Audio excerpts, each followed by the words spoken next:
Welcome back to another video with me, Exotics.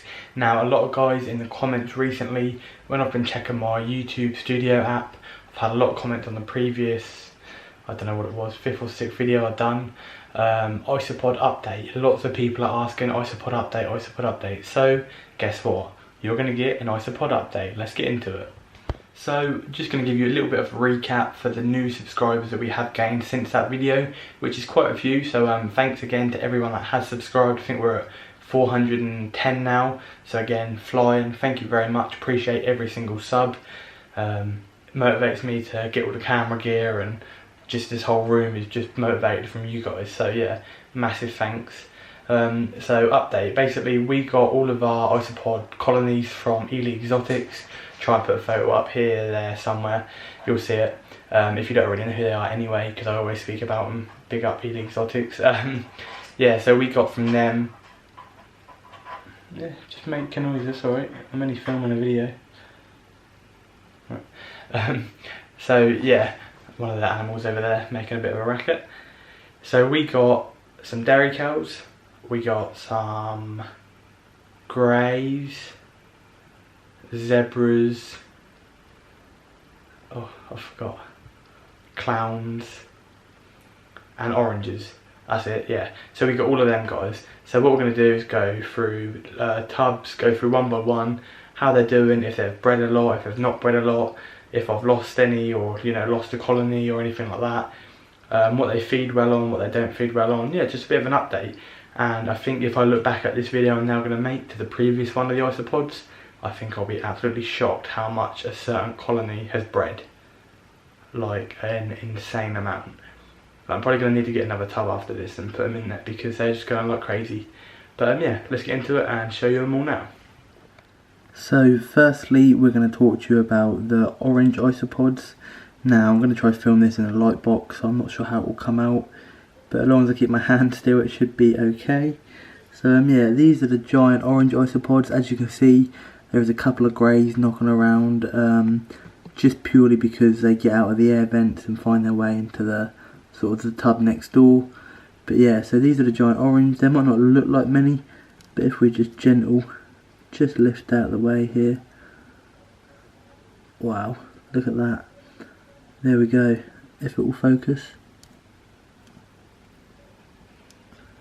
So yeah, we've got quite a few, and like I say, there's other logs which are buried under here as well. We're not going to sort of deroot the whole tank. There is plenty, as you can see, there's one just there as well, log, and there's one here. But yeah, in terms of the oranges, these are the most common along with the greys. Well, where I'm from in the UK, giant oranges and tropical greys are the most popular.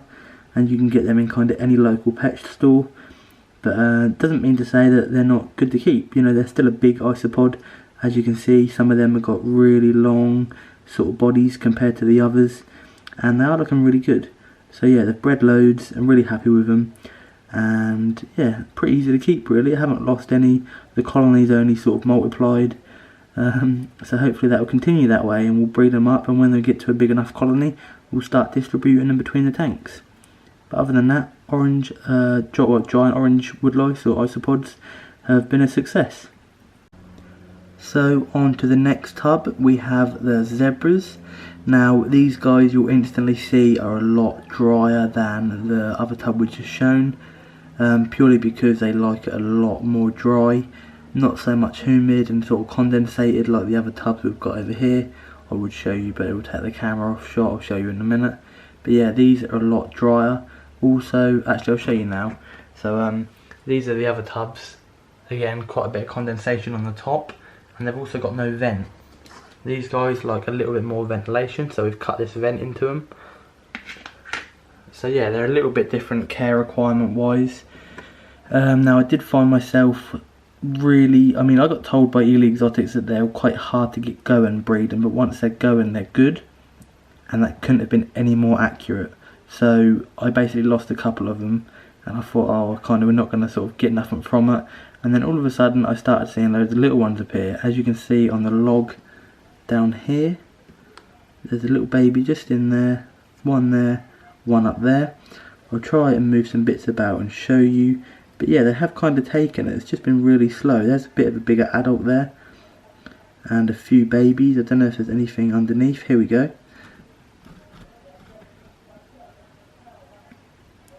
So as you can see there, quite a few babies. And one big one. But yeah, these guys are actually doing pretty good considering they're really slow starting off.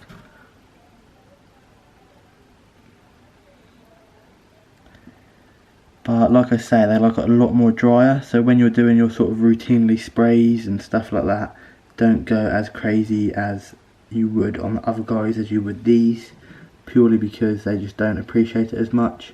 But yeah, I'm not going to disturb them too much because I kind of want to keep them as settled as possible. But I have lost a few, but they're kind of rebuilding the numbers again.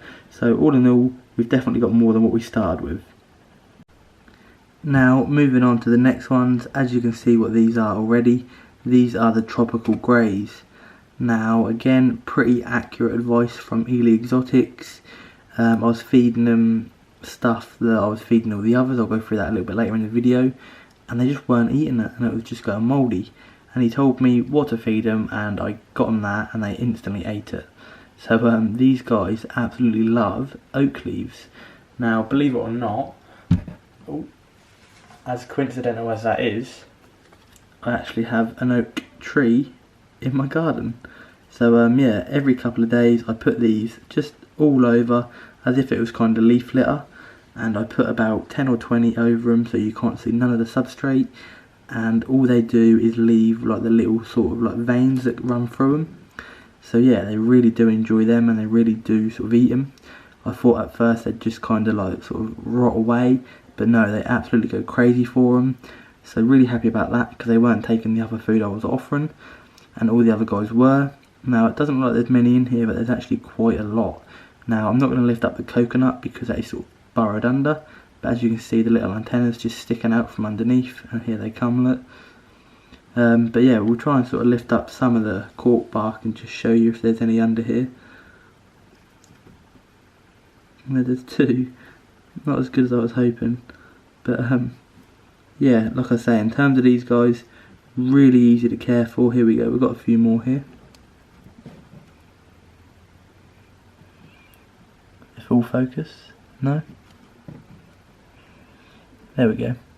So yeah, really easy to care for if you can provide the right food. Obviously if you've not got oak leaves nearby, that might be a bit of an issue. But I'm sure if you look, there was other stuff they'd like as well. But these guys, again, from what I started with, they've probably multiplied about 5 or 6 times. So yeah, might not look it, but say in the coconut, under a few bits of logs, they are absolutely hundreds of them. So all in all, these guys have been another success. Now, moving on to these guys, these are my all-time favourite. I've never kept these before until I got them from Ely Exotics, and wow. I know they're quite popular in the USA, but over in the UK I've never actually seen them before in person until I kept them a few months ago, which is this batch here. And yeah, they're pretty mind-blowing. Although they look very little and you don't think there'd be much detail on them, they're just so fascinating, and they eat like absolute monsters as well. Again, we'll go through the food later, but as soon as I put the food out, hundreds of them appear, and do you know what, by the morning after it's vanished. So yeah, they're really ferocious eaters, and again, from how many I started off with, I think they've probably multiplied by about 10.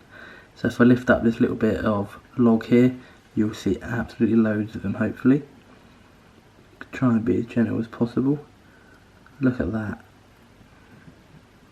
And these guys, dairy cows, are by far now my favourite isopod, and I can actually feel them biting my finger. Oh my god. Wow, I can actually feel that on my fingertips.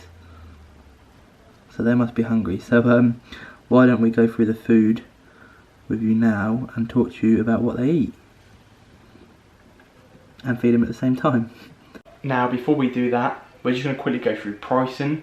Now in terms of high to low, or low to high, the tropical greys were the lowest pricing, and then the giant oranges, and then the dairy cows, then the zebras, and then the clowns.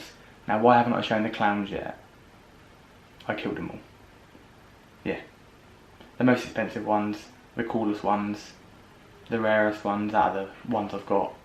I killed them. Ely told me they were the hardest to keep, and yes they were. I was doing everything identical to these guys. I had the vent as well, kept it a little bit drier for them, offered them loads of different food, and they were just dropping like flies. So obviously it's something I've done, but I don't know what. But I won't be keeping them again, just purely because I don't really know what I've done wrong. So I don't want to keep them again and just kill more, because that would be pointless. But yeah, I can't show you them because I don't have any. So yeah, we may as well get on with what we feed them. Sorry, clown isopods. Now, in terms of food, I just feed these two things here. Obviously, these all get this apart from the tropical greys. The tropical greys get the oak leaves.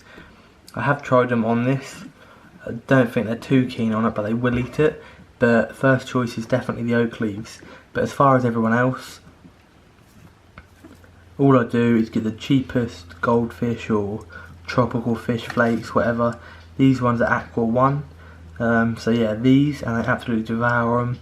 And again, the custodial fuel by Arcadia, custodian diet. So obviously it does springtails and all the other bits there. You can see worms and bugs, woodlice. Yeah, so I do a couple of these sometimes, sprinkle of this sometimes, or sometimes I do a little bit of each. There's no preference. I think they do sort of tend to go through this quicker, but it is obviously in a flake format compared to this being in like a sort of chunky format. So that'll obviously take longer to sort of wear down over the flakes. But yeah, food wise, oak leaves for the tropical greys, fish flakes and custodial fuel is all I've ever given.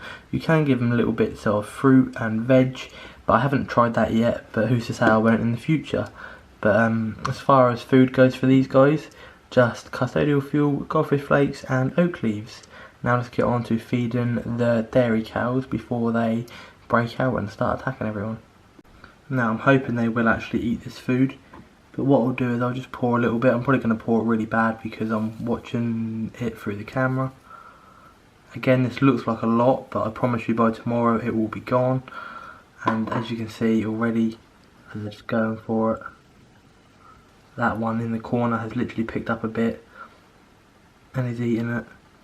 There you go, look, they're all coming out from under the log. There's a few guys over there. They absolutely love fish flakes. These guys are tucking in. As you can see, all the little antennas coming out and heading towards it. There you go, down there as well. So yeah, they eat really sort of ferociously, considering they're only little. Again, the guy coming through the top of the log at the top there. And yeah, so they definitely do enjoy this. And again, it does look like a lot, but you saw how many were under that log there, that little one on the right hand side.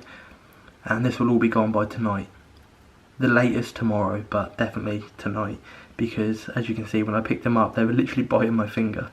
But yeah, as you can see, I'd normally do wet it to make it a bit softer for them, but it doesn't matter too much. Again, their main purpose is to break down decay and matter, and they won't have no problem with fish flakes, so just leave it as it is if not. But yeah, that basically is an update on all of them, apart from the clowns, because yeah, I killed them. Again, fish flakes, this is the exact same, just obviously a different colony, and I find that they eat the fish flakes almost instantly. Whereas the custodial fuel, they kind of leave it to sort of soften up a little bit, and yeah, they're in no rush kind of thing. So I could say the fish flakes are favourite, but not sure if it just means it's easier to eat, so they eat it. But either way, they love both. As you can see, they're not going as crazy as the dairy cows, though. The dairy cows are so cool when they eat. So guys, that pretty much covers the isopod update. We've covered all of the ones that we've got, and not the clowns, obviously, because I told you already what happened to them. Sorry about that, Ely Exotics.